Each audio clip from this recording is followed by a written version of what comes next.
तो यहां पे हम पढ़ने वाले हैं आज एक्सक्रीटरी सिस्टम के बारे में। तो स्टूडेंट्स, एक्सक्रीटरी सिस्टम जो होता है वो हमारे बॉडी के लिए बड़ा इंपॉर्टेंट होता है। तो सबसे पहले यही देख लेते हैं क्यों इंपॉर्टेंट होता है। तो नीड फॉर एक्सक्रीटरी सिस्टम।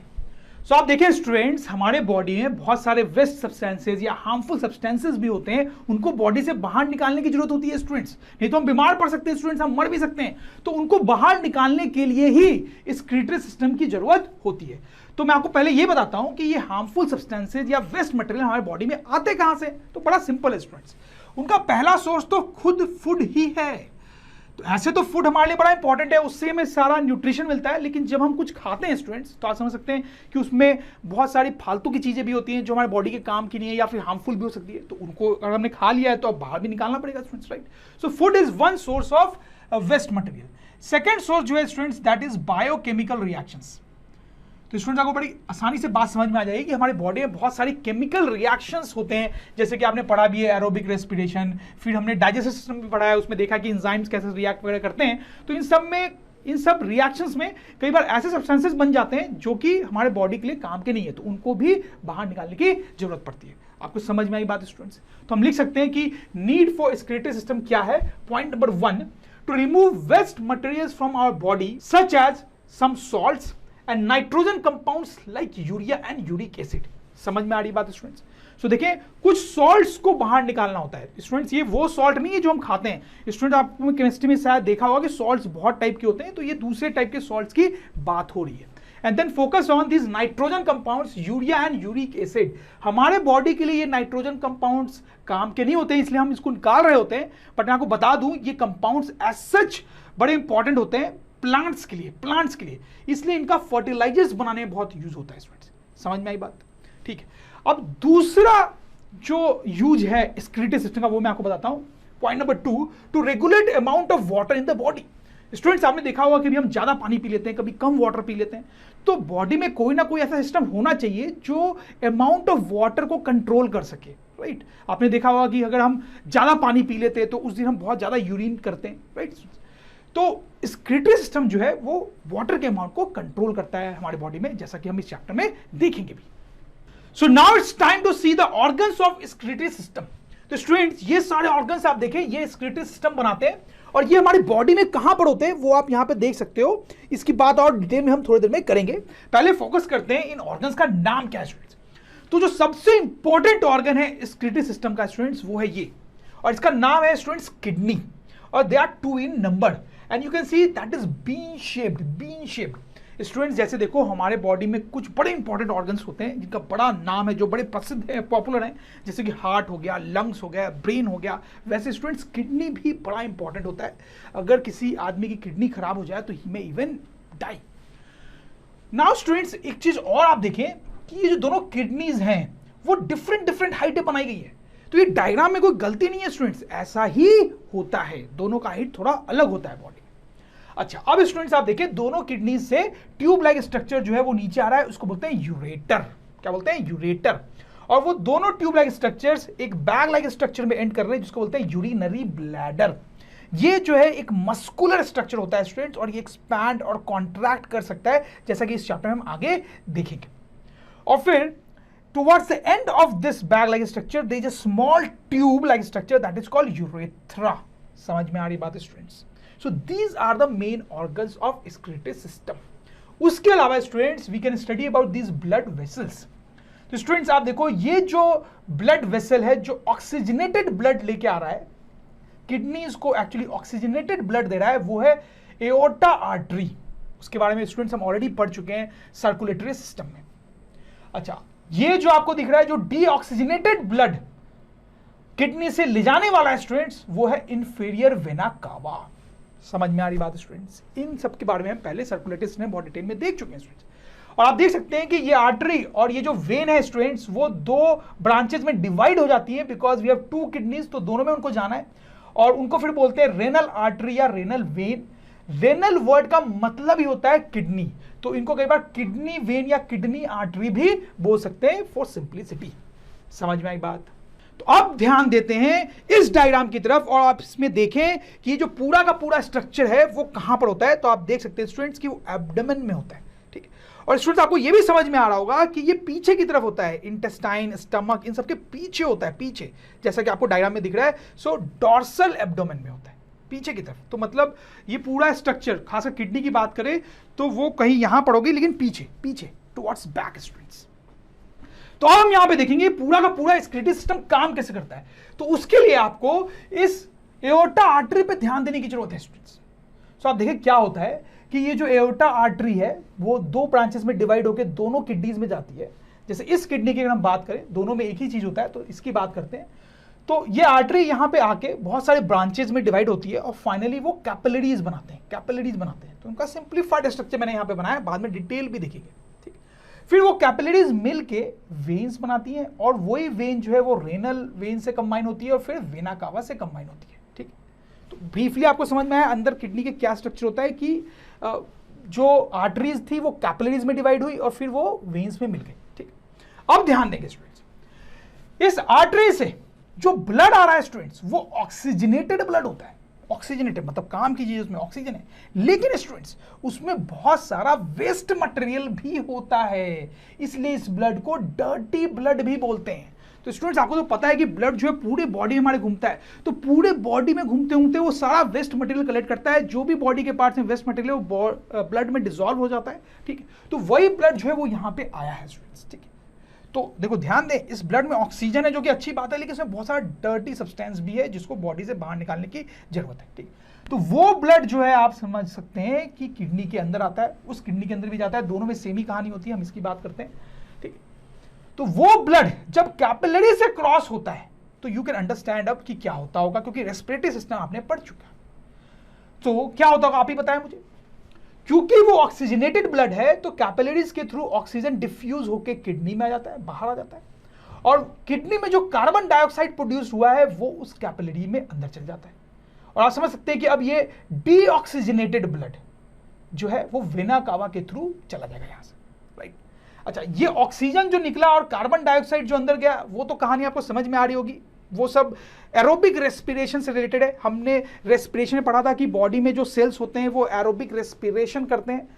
तो यहां पे किडनी के भी जो सेल्स हैं वो भी एरोबिक रेस्पिरेशन करते हैं, उसके लिए उनको ऑक्सीजन चाहिए होता है और उसी एरोबिक रेस्पिरेशन में कार्बन डाइऑक्साइड बनता है जो कि इन कैपिलरीज में चला गया है और फिर यहां से निकल गया है। समझ में आई बात स्टूडेंट्स, ठीक, राइट। नाउ हमारे लिए जो काम की बात है वो कोई दूसरी है। वो क्या है कि जो ये ब्लड आया जब वो कैपिलरीज से पास हो रहा होता है स्टूडेंट्स, तो उसी टाइम उसका जो वेस्ट मटेरियल है वो भी डिफ्यूज होके बाहर आ जाता है, वो भी यहां से बाहर निकल जाता है, ब्लड से सेपरेट हो जाता है। और फिर यहां से जो ब्लड वेन के थ्रू बाहर निकलेगा, आप समझ सकते हैं कि उसमें वेस्ट मटेरियल नहीं होगा, राइट। तो वो ब्लड कैसा है स्टूडेंट जो यहां से निकलेगा, वो क्लीन ब्लड है। वो कैसा है, क्लीन ब्लड है, क्योंकि जो वेस्ट मटेरियल है वो यहां पे छोड़ दिया गया है। I hope you understand this students. अब देखो आगे क्या होता है, आगे की कहानी बड़ा आसान है समझना। आप समझ लोगे कि जो वेस्ट मटेरियल यहां पे ब्लड ने छोड़ दिया है वो यूरेटर के थ्रू, इस पाइप के थ्रू यूरिनरी ब्लैडर में आ जाएगा, इधर से भी वही होगा। फिर ये जो यूरिनरी ब्लैडर है वो मसल का स्ट्रक्चर होता है, मैंने आपको पहले बताया मस्कुलर स्ट्रक्चर होता है। तो वो इस यूरिन को स्टोर करता जाता है, स्टोर करता जाता है, जैसे जैसे ये स्टोर करता है इसका साइज बढ़ता जाता है, ये बल्ज होता जाता है, ठीक। लेकिन जब ये काफी अमाउंट में स्टोर कर लेता है यूरिन को, तो हमें अर्ज आती है कि हम टॉयलेट जाएं। हम टॉयलेट जाते हैं, ये यूरेथ्रा वहां पे ओपन होता है और जो यूरिन है बॉडी से बाहर आता है, राइट स्टूडेंट, समझ में आई बात। अच्छा, मैं आपको एक और चीज यहां पे बताऊं कि ये जो यूरिनरी ब्लैडर है वो नर्वस सिस्टम द्वारा कंट्रोल किया जाता है। नर्वस सिस्टम के बारे में हम दूसरे चैप्टर में पढ़ेंगे। नर्वस सिस्टम का सबसे इंपॉर्टेंट ऑर्गन जो होता है वो हमारा ब्रेन होता है। थोड़ा सा आपको समझ में आ ही रहा होगा यहाँ पे। तो हम ऐसा बोल सकते हैं कि जब ये यूरिनरी ब्लैडर काफी भर जाता है तो हमारा जो ब्रेन है वो ऑर्डर भेजता है यहाँ पे, क्योंकि now you are full, now it's time to pass urine. तो ये यूरेथ्रा ओपन होता है और यूरिन जो है बाहर निकलता है। तो स्टूडेंट्स आप समझ सकते हैं कि ये जो यूरिनरी ब्लैडर है उसका बड़ा इंपॉर्टेंट रोल है, क्योंकि यूरिन को स्टोर करता है। अगर ये स्टोर नहीं करता तो क्या होता, जो भी यूरिन यूरेटर से आ रहा है वो कंटिन्यूसली बॉडी से निकलता रहता है हर time, which is not a very desirable situation, right, ठीक है। तो इसलिए इसका बड़ा इंपॉर्टेंस है। I hope you understand this students. तो यहां पे आपको ओवरऑल कहानी समझ में आ गई होगी कि क्या होता है। बड़ा सिंपल है, ब्लड जब कैपिलरी से पास करता है तो वेस्ट मटेरियल को यहां पे छोड़ देता है और फिर ब्लड यहां पे चला जाता है। वो वेस्ट मटेरियल इधर से नीचे आके बॉडी से बाहर निकलता है स्टूडेंट्स, राइट। अच्छा, अब हम यहां पे ये जो प्रोसेस है कि कैपिलरीज से वेस्ट मटेरियल बाहर निकला उसको और डिटेल में स्टडी करेंगे स्टूडेंट्स। तो उसके लिए हमें किडनी का इनर स्ट्रक्चर थोड़ा देखना पड़ेगा, जो सिंप्लीफाइड फॉर्म में हमने यहां पे बनाया है। तो अब देखिए किडनी के अंदर क्या होता है कि जो आर्टरी है जो ऑक्सीजनेटेड ब्लड लेके आती है वो बहुत सारे ब्रांचेस में डिवाइड होती है स्टूडेंट्स, राइट, होती है। वैसे ही जो वेन है जो ब्लड ले जाती है उसके बहुत सारे ब्रांचेज होते हैं किडनी के अंदर। और स्टूडेंट्स ध्यान देंगे, ये जो यूरेटर है वो भी बहुत सारे ब्रांचेस में डिवाइड हो गया होता है किडनी के अंदर, और दोनों किडनीज में एक ही सीन होता है, राइट। समझ में आ रही बात। अब जो मैं आपको बताने वाला हूं स्टूडेंट्स, उसको ध्यान से सुनेंगे। किडनी के अंदर नेफ्रॉन नाम का स्ट्रक्चर होता है students, that is very important part of kidney. हम बोल सकते हैं that is actually unit of kidney, हम चाहे तो ऐसा भी बोल सकते हैं। तो स्टूडेंट्स किडनी में, दोनों ही किडनी में बहुत सारे नेफ्रॉन्स होते हैं। जैसे एक नेफ्रॉन की हम यहां पे बात करते हैं स्टूडेंट्स की उस नेफ्रॉन में क्या हो रहा होता है, वही मेन चीज है किडनी के अंदर का। तो जो आर्टरी है स्टूडेंट्स, वो इस आर्टरी के जो एक ब्रांच है वो इस नेफ्रॉन के अंदर जाता है और वहां पे वो कैपिलरीज में डिवाइड होता है स्टूडेंट्स, जैसा कि मैंने आपको यहां पर ही बताया था, ठीक है। तो नेफ्रॉन के अंदर ही वो ब्रांच जाके कैपिलरीज में डिवाइड होता है और फिर नेफ्रॉन के अंदर ही वो कैपिलरी जो है ज्वाइन करके वेन के किसी ब्रांच से मिलती है स्टूडेंट्स, जैसा कि आप यहां पे देख सकते हो। आपको समझ में आ रहा है यहां पे क्या होगा कि ब्लड जब यहां से पास होगा इन कैपिलरीज से, नेफ्रॉन के अंदर इन कैपिलरीज से, तो वेस्ट मटेरियल को यहां छोड़ जाएगा। समझ में आई बात। तो नेफ्रॉन में जो ब्लड आया वो कैसा ब्लड आया, डर्टी ब्लड, डीबी मतलब डर्टी ब्लड। और जो ब्लड यहां से जा रहा है वो कैसा ब्लड है स्टूडेंट्स, क्लीन ब्लड। समझ में आई बात। अच्छा, अब ये जो वेस्ट मटेरियल इस नेफ्रॉन में छूट गया है वो अब बाहर कैसे निकलेगा बॉडी से। तो जो मैंने आपको बताया था कि यूरेटर के बहुत सारे ब्रांचेज होते हैं, तो कोई ना कोई एक ब्रांच इस नेफ्रॉन तक भी पहुंच रही होगी। वो ब्रांच जो है उस वेस्ट मटेरियल को कलेक्ट कर लेगी, तो वो वेस्ट मटेरियल उस ब्रांच के थ्रू यूरेटर में आएगा और फिर नीचे जाएगा और बॉडी से बाहर निकल पाएगा। समझ में आई बात स्टूडेंट्स। और ये तो मैंने आपको एक नेफ्रॉन की कहानी बताई, वैसे बाकी जो नेफ्रॉन्स हैं किडनी में भी, उनमें भी सेम टू सेम कहानी रिपीट हो रही होती है। समझ में आई। तो देखो अभी हम स्क्रीटरी सिस्टम देख रहे थे, फिर हम किडनी के अंदर घुसे। अब हम क्या करने वाले हैं कि इस नेफ्रॉन के अंदर घुस के देखने वाले हैं कि एग्जैक्टली ये जो कैपिलरी से वेस्ट मटेरियल निकल रहा है वो एग्जैक्टली कैसे निकल रहा है, बहुत डिटेल में देखने वाले हैं। So let me remove this and put this. तो ये आप देखिए नेफ्रॉन का मैग्निफाइड व्यू बनाया है स्टूडेंट्स मैंने ग्रीन कलर में पूरा। और नेफ्रॉन के बेसिकली दो पार्ट्स होते हैं स्टूडेंट्स। एक तो इसमें ये कप लाइक स्ट्रक्चर होता है जिसको बोलते हैं बोमेंस कैप्सूल। क्या बोलते हैं स्टूडेंट्स, बोमेंस कैप्सूल। और दूसरा पार्ट है उसका ये ट्यूब लाइक स्ट्रक्चर जो आप देख सकते हैं जिसको बोलते हैं ट्यूब्यूल। तो बेसिकली नेफ्रॉन के अंदर ये दो बेसिक स्ट्रक्चर्स होते हैं स्टूडेंट्स, राइट। अच्छा, अब मैंने आपको बताया था कि जो नेफ्रॉन है उसके अंदर ये आर्टरी का एक ब्रांच आता है, फिर वेन का भी एक ब्रांच यहां पे होता है और यूरेटर का भी एक ब्रांच होता है। और तीनों को मैंने रेड, ब्लू और येलो, तीन अलग अलग कलर्स में रिप्रेजेंट किया था। तो वो भी अब यहां पे बनाना पड़ेगा स्टूडेंट्स। तो लेट मी डू दैट। तो स्टूडेंट्स आप देख सकते हैं कि ये जो येलो में आपको दिख रहा है that is a branch of ureter जो फाइनली यूरिन लेके यूरेटर तक जाएगा। फिर आप यहां पर देखो ये एक आर्टरी है, ठीक है। जैसे यहां पर ये आर्टरी आ रही थी ब्लड लेके, डर्टी ब्लड लेके, वही यहां पे डर्टी ब्लड लेके आ रही है। और ये वेन है जो क्लीन ब्लड लेके जाएगी, जैसा कि यहां पे हो रहा था स्टूडेंट्स। समझ में आ रही बात, ठीक है। अब देखो मैं आपको पूरा बताता हूं कहानी क्या होता है। अब ये जो रेड में है ब्लड वेसल जो डर्टी ब्लड लेके आ रही है स्टूडेंट्स, वो जब यहां पर इस बोमेंस कैप्सूल तक पहुंचती है तो बहुत सारी कैपिलरीज में डिवाइड हो जाती है और वापस से वो कैपिलरीज मिलके ऐसे यहां से निकलते हैं, राइट। और फिर आप देखो वापस से वो ट्यूब्यूल के राउंड जब जाती है तो फिर से कैपिलरीज में डिवाइड होती है और इस बार ये कैपिलरीज मिलके जो है वो वेन बनाते हैं, ठीक है स्टूडेंट्स। अच्छा, यहां पर ध्यान देंगे कि ये जो कैपिलरीज यहां पे बनी इनका स्पेसिफिक नाम है स्टूडेंट्स, दैट इज ग्लोमेरुलस। क्या नाम है स्टूडेंट्स, ग्लोमेरुलस। वर्ड पे ध्यान देंगे। और ग्लोमेरुलस जो है वो एक सिंगुलर वर्ड है, उसका प्लूरल होता है ग्लोमेरुली। अगर एक से ज्यादा ग्लोमेरुलस की बात कर रहे हैं तो उसको बोलेंगे ग्लोमेरुली, ठीक है स्टूडेंट्स। अब देखो यहां पे क्या होता है कि ये डर्टी ब्लड जब इन कैपिलरीज से क्रॉस कर रहा होता है, मतलब ग्लोमेरुलस से पास कर रहा होता है, तो यहां पे कुछ होता है स्टूडेंट्स। इन कैपिलरीज में छोटे छोटे पोर्स होते हैं, जिसके कारण ब्लड में से छोटे छोटे जो मॉलिक्यूल्स है वो निकल के बाहर आ जाते हैं। क्योंकि वो पोर्स छोटे होते हैं तो ब्लड के बड़े मॉलिक्यूल्स बाहर नहीं आते हैं, सिर्फ छोटे मॉलिक्यूल्स बाहर आते हैं। जैसे कि स्टूडेंट्स रेड ब्लड सेल होता है ब्लड में, रेड ब्लड सेल या व्हाइट ब्लड सेल्स, इनके सेल्स थोड़े बड़े होते हैं स्टूडेंट्स, तो वो बाहर नहीं आ पाते हैं। ठीक है, तो वो तो आगे चले जाते हैं, लेकिन जो छोटे मॉलिक्यूल्स है वो बाहर आ जाते हैं। तो सबसे पहले तो आप देखें कि यहां पे जो चीज बाहर आती है स्टूडेंट्स, लिक्विड लाइक स्ट्रक्चर, उसका कलर क्या होता होगा? उसका कलर होता है ट्रांसपेरेंट। वो रेड नहीं होता है क्योंकि रेड ब्लड सेल नहीं आया है स्टूडेंट्स, और उसको बोलते हैं फिल्ट्रेट। क्या बोलते हैं? Filtrate students. ठीक है, अच्छा अब स्टूडेंट्स आपको शायद ये लग रहा होगा कि जो फिल्ट्रेट है वही हमारा यूरिन है। ऐसा नहीं है स्टूडेंट्स, देखो आपको बताता हूं इस फिल्ट्रेट में क्या क्या होता है स्टूडेंट्स।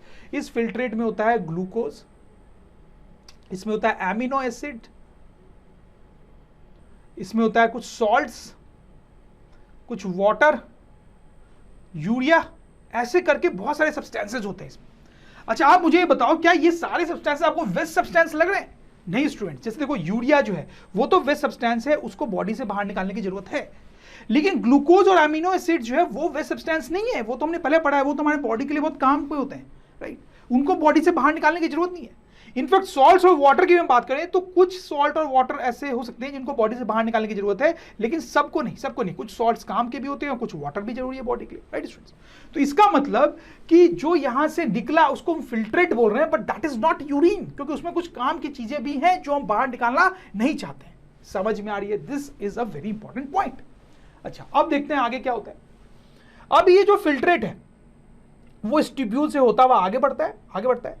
अच्छा अब ये जब ट्यूब्यूल के इस पार्ट से क्रॉस कर रहा होता है तो वंस अगेन उसके अराउंड बहुत सारी कैपिलरीज होती है। तो यहां पे क्या होता है कि जो काम की चीजें थी, ठीक है, काम की चीजें थी, वो वापस से ब्लड के कैपिलरीज में जाने लगती, ठीक है। तो ग्लूकोज जो है वो ट्यूब्यूल के फिल्ट्रेट से निकल के कैपिलरी के ब्लड में जाने लगता है। वही काम एमिनो एसिड के साथ भी होता है, और कुछ वाटर और सॉल्ट्स भी वापस ब्लड में मिल जाते हैं। समझ में आई बात? और ये जो प्रोसेस है काम की चीजों का वापस ब्लड में जाने का, उसको बोलते हैं क्या? रीअब्जॉर्प्शन। क्या बोलते हैं? रीअब्जॉर्प्शन, ठीक है। काम की चीजें वापस ब्लड में एब्जॉर्ब हो रही है। समझ में? तो स्टूडेंट्स अब आप समझ गए होंगे कि जब तक फिल्ट्रेट यहां तक पहुंचेगा काम की चीजें इसमें से निकाली जा चुकी हैं, तो इसमें अब सिर्फ वेस्ट प्रोडक्ट ही बचा है, जो कि है यूरिया और कुछ वाटर और सॉल्ट या अदर वेस्ट मटेरियल, जिसका नाम मैंने यहां पे नहीं लिखा है, तो वही इसमें बचा हुआ होगा, ठीक है। तो वो हमारा यूरिन है स्टूडेंट, जो यूरेटर के ब्रांच में जाएगा और फाइनली यूरेटर के होते हुए बाहर निकलेगा बॉडी से। समझ में आ रही बात? तो वंस अगेन आई रिपीट कि यहां पे बहुत सारी चीजें निकली थी फिल्ट्रेट के फॉर्म में। उसमें कुछ काम की चीजें भी थी और खराब भी चीजें थी।